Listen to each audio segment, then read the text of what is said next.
Baik, untuk menghemat waktu, kita langsung saja. Silakan yang punya bukunya kita buka di pembelajaran 3 ya. Nah, di sini ada balon. Teks ya. Pemimpin yang baik akan memperhatikan kepentingan seluruh anggota yang dipimpinnya. Pemimpin yang baik juga akan selalu mengajak anggotanya berbuat baik. Ya, ini luar biasa. Harusnya seperti itu pemimpin ya. Ayo membaca. Wilayah Indonesia sangat luas, dari Sabang hingga Merauke. Bangsa Indonesia adalah bangsa yang majemuk karena terdiri dari berbagai macam suku, bahasa, agama, adat istiadat, serta kebiasaan yang berbeda-beda. Bagaimana kita mempertahankan persatuan dan kesatuan? Banyak caranya. Ayo kita belajar dari cerita berikut. Ya, silakan kalian baca Kepala Sekolahku, Pemimpin Idolaku. Selamat membaca.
Baik ya, kita sudah baca bersama-sama tentang Pak Weli dan muridnya yang bernama Sudin ya, luar biasa ya.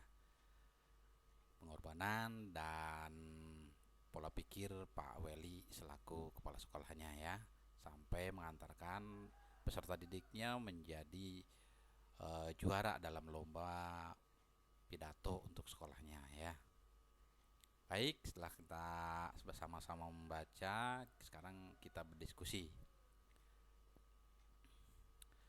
Kamu telah membaca tes kepala sekolahku, pemimpin idolaku. Diskusikan jawaban pertanyaan-pertanyaan berikut dengan kelompokmu ya, atau dengan keluarga kalian ya, atau dengan orang tua kalian. Satu, mengapa kepala sekolah pada cerita di atas menjadi pemimpin idola? Nah, tadi kalau yang bacanya tuntas, pasti bisa menjawab ya. Nah, gampang ini ya. Kemudian, apakah kepala sekolah pada cerita sudah mengamalkan nilai-nilai persatuan? Jelaskan. Tadi melibatkan banyak orang, melibatkan beberapa pihak ya. Sudah pasti itu mengamalkan nilai-nilai persatuan. Sila ketiga ya.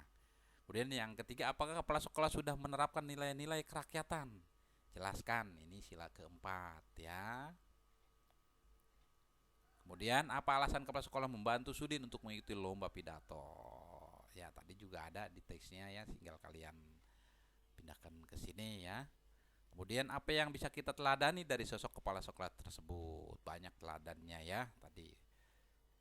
Kemudian apakah yang menyebabkan Sudin akhirnya dapat pergi mengikuti kompetisi? Jelaskan. Ya, ini semuanya ada semua ya. Makanya baca dengan teliti, dengan cermat ya. 7. Bagaimana menurutmu hubungan antara kepala sekolah dengan bupati, kepala dinas, dan pejabat daerah lainnya? Apa yang membuatmu menyimpulkan seperti itu? Ya, tadi ya, luar biasa ya. Diundang, kemudian mereka hadir dan nah, kalian sendiri yang tahu ya. Berdasarkan jawabanmu buatlah tulisan mengenai Pak Weli. Tadi artinya kalian tulis kembali tentang Pak Weli dan Sudin tadi ya di sini. Oke, selanjutnya kamu sudah mengetahui nilai-nilai kepemimpinan kepala sekolah. Sudin yang telah mengamalkan persatuan dan kesatuan di lingkungan sekitar sekolah. Tulislah perilakumu yang merupakan wujud dari nilai-nilai tersebut dan telah kamu praktekkan di lingkungan rumahmu. Artinya ini pada diri kalian sendiri ini ya aplikasinya tentang pengamalan nilai-nilai persatuan dan kesatuan di lingkungan sekitar sekolah atau di lingkungan kalian sendiri ya. Ya, ini fokusnya di lingkungan rumah ya. Oke. Ayo membaca, kita baca lagi ya. Ini balon teksnya. Pak Weli menunjukkan penerapan nilai persatuan dan nilai kerakyatan. Apa sajakah bentuk-bentuk penerapan nilai kerakyatan dalam kehidupan sehari-hari? Nah, di sini ya. Berikut adalah nilai-nilai yang terkandung dalam sila keempat Pancasila, yaitu kerakyatan yang dipimpin oleh hikmat kebijaksanaan dalam permusyawaratan perwakilan. 1. Tidak memaksakan kehendak kepada orang lain. 2. Mengutamakan musyawarah dalam mengambil keputusan untuk kepentingan bersama. 3. Musyawarah untuk mencapai mufakat diliputi oleh semangat kekeluargaan. 4. Menghormati dan menjunjung tinggi setiap keputusan yang dicapai sebagai hasil musyawarah. 5. Dengan itikat baik dan rasa tanggung jawab menerima dan melaksanakan hasil keputusan musyawarah. 6. Di dalam musyawarah diutamakan kepentingan bersama di atas kepentingan pribadi dan golongan. 7. Keputusan yang diambil harus dapat dipertanggungjawabkan secara moral kepada Tuhan Yang Maha Esa, menjunjung tinggi harkat dan martabat manusia, mengutamakan nilai-nilai kebersamaan dan keadilan, serta mengutamakan persatuan dan kesatuan demi kepentingan bersama. Ini merupakan bentuk nilai-nilai yang terkandung dalam sila keempat ya, sila Pancasila.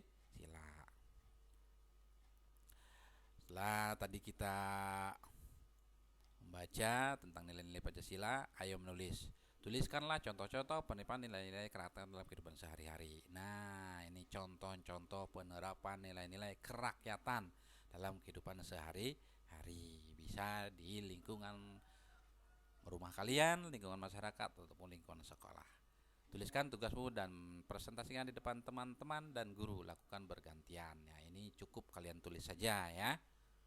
Boleh dibacakan nanti dengan bersama teman-temannya ya. Boleh pakai daring ya. Coba kamu mana tugasnya, coba bacakan. Nah, boleh bergantian dengan temannya ya. Kemudian selanjutnya, negara kita selalu berusaha menjaga hubungan baik dengan negara-negara lain, termasuk di Asia Tenggara. Negara kita menjunjung penerapan nilai-nilai kerakyatan dalam bermasyarakat. Bagaimana hubungan kita dengan negara lain? Nah, ternyata tidak hanya dengan di dalam lingkup nasional saja ya. Ini lingkup internasional atau di negara ASEAN ya. Nah, sini ayo membaca. Bersama kelompokmu carilah buku-buku referensi di perpustakaan sekolahmu. Lalu cari informasi mengenai peran Indonesia di ASEAN dalam berbagai bidang berikut. Ya, boleh kalian sumbernya dari internet juga tidak apa-apa ya. Tentang apa? Tentang pendidikan, pangan, sosial, dan kesehatan ya. Peran Indonesia di ASEAN ya.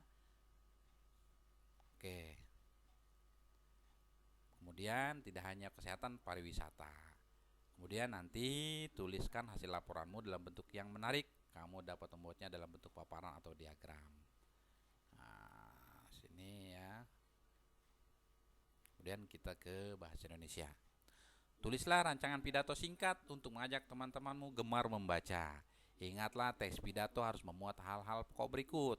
Nah, ini yang harus ada dalam pidato. 1. Salam pembuka, yaitu berisi kalimat sapaan. Misalkan, Assalamualaikum boleh ya. Assalamualaikum warahmatullahi wabarakatuh. Itu juga termasuk salam pembuka. Atau selamat pagi, selamat siang, selamat malam, selamat sore, atau eh, selamat pagi ya, dan lain-lainnya. Itu ucapan-ucapan ya. Kemudian yang keduanya setelah salam pembuka itu pendahuluan. Isinya memaparkan topik permasalahan yang akan dibahas. Ya, setelah ke memaparkan topik permasalahan ke inti, pendahuluan inti, berisi pembahasan topik secara lengkap. Kalimat ajakan atau bujukan yang digunakan untuk mengajak pendengar melakukan kegiatan yang diharapkan. Ini inti ini harus persuasif ya, persuasif itu kalimatnya kalimat ajakan. Kemudian setelah inti dilanjut dengan penutup. Penutup penyampaian rangkuman atau intisari topik yang telah disampaikan, dan terakhir salam penutup. Berisi kalimat salam penutup seperti terima kasih atau salam lagi ya di sini. Ini salam penutup. Jadi ada salam pembuka, pendahuluan, inti, penutup, salam penutup. Itu tentang pidato ya. Berisi kalimat salam penutup ya, yang terakhirnya ya salam penutup itu. Kemudian di sini kalian tulis. Oke ya, untuk renungan tinggal dibaca sama kalian. Baik ya. Ini kerjasama dengan orang tuanya.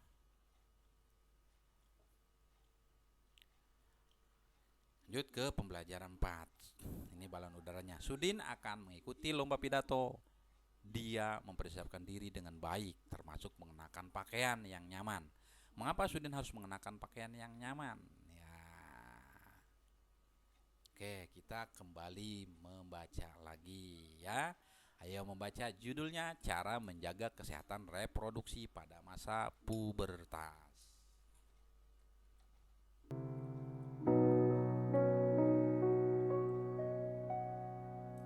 Baca dengan teliti.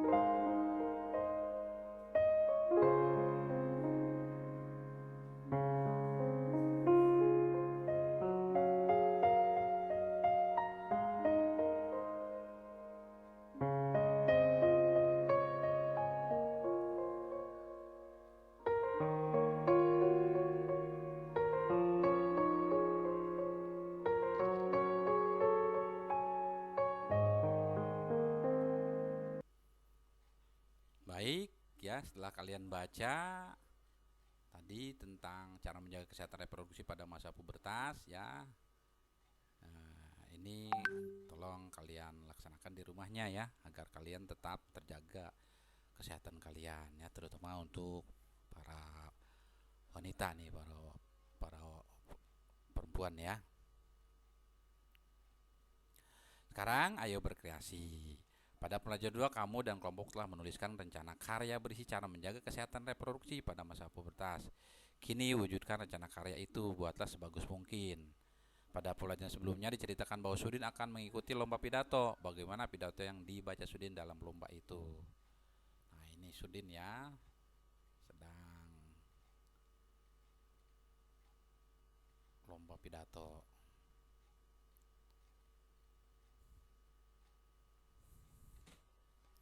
Baik, kita membaca lagi. Bacalah teks pidato Sudin berikut ya. Ini ya. Perhatikan tadi pidato itu unsur-unsurnya apa saja ya.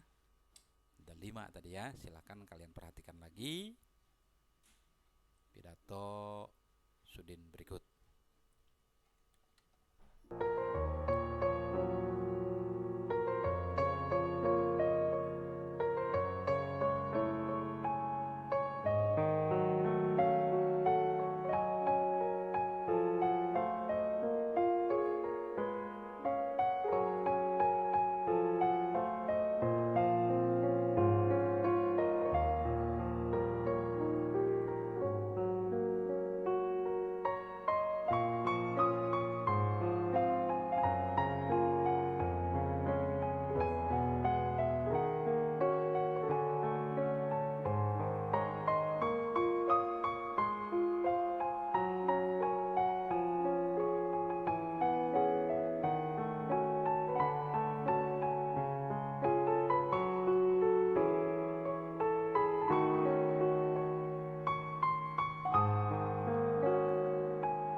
Baik ya, setelah kita baca bersama, ini adalah isi pidato Sudin ya.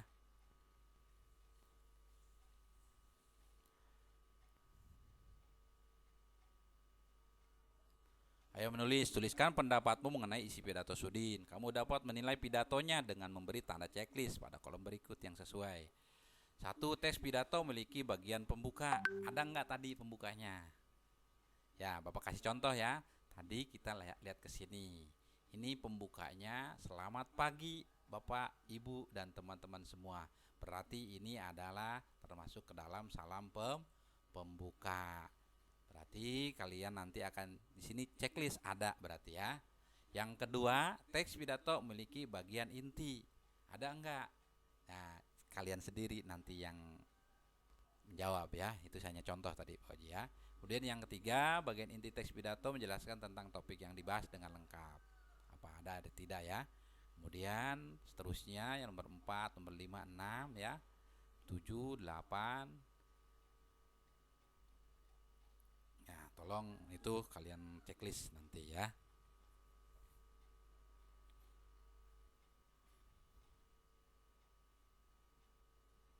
Ya, ini kalau ini kesimpulan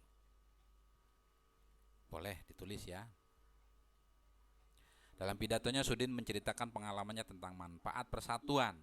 Semangat persatuan juga harus kita jaga dalam bekerja sama dengan negara-negara lain, misalnya di Asia Tenggara. Ayo pelajari peran Indonesia dalam kerjasama di bidang sosial budaya. Nah, ini dalam sosial budaya nih ya. Negara, ayo membaca lagi kita ke kerjasama bidang sosial budaya negara-negara ASEAN. Silakan kalian baca ya. Di bidang sosial budaya.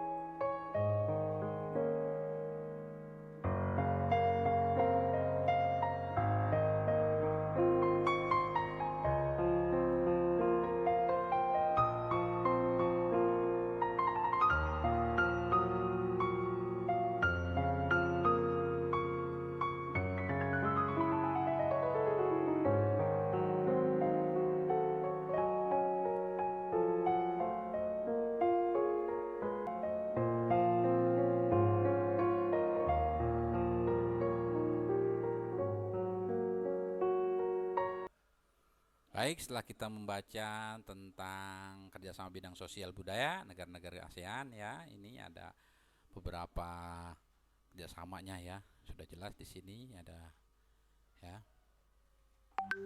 Sekarang kita ke membaca bersama kelompokmu atau keluargamu ya, atau orang tuamu atau temanmu, carilah informasi mengenai tahun dan tempat penyelenggaraan SEA Games. Carilah informasi penyelenggaraan SEA Games pertama dan 5 penyelenggara terakhir. Catatlah bentuk tabel sebagai berikut. Tuh SEA Games pertama nih tahun 1959, negara Thailand, kota Bangkok. Kemudian ke 25 ini ya, 25 2009 Laos, Vientiane. Nah, di sini dalam bentuk tabel sebagai berikut. Catat informasi penyelenggara SEA Games pertama dan 5 penyelenggara terakhir. Nah, 5 lagi itu ya. Berarti tinggal kalian searching di internet ya. Negara apa saja penyelenggaranya nanti ditulis di sini.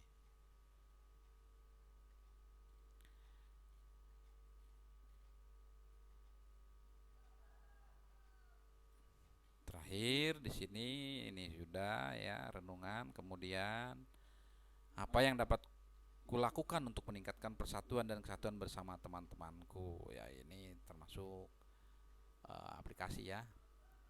Baik ya, ini kerjasama dengan orang tuanya. Bersama orang tuamu identifikasilah cara-cara menjaga persatuan dalam keluargamu. Nah, itu ya tentang cara-cara menjaga persatuan di lingkungan keluarga. Baik, terima kasih ya, anak-anakku untuk hari ini ya, pembelajaran 3 dan 4. Silahkan kalian simak materinya ya. Mari kita sama-sama tutup dengan membaca hamdalah. Alhamdulillahirabbil alamin.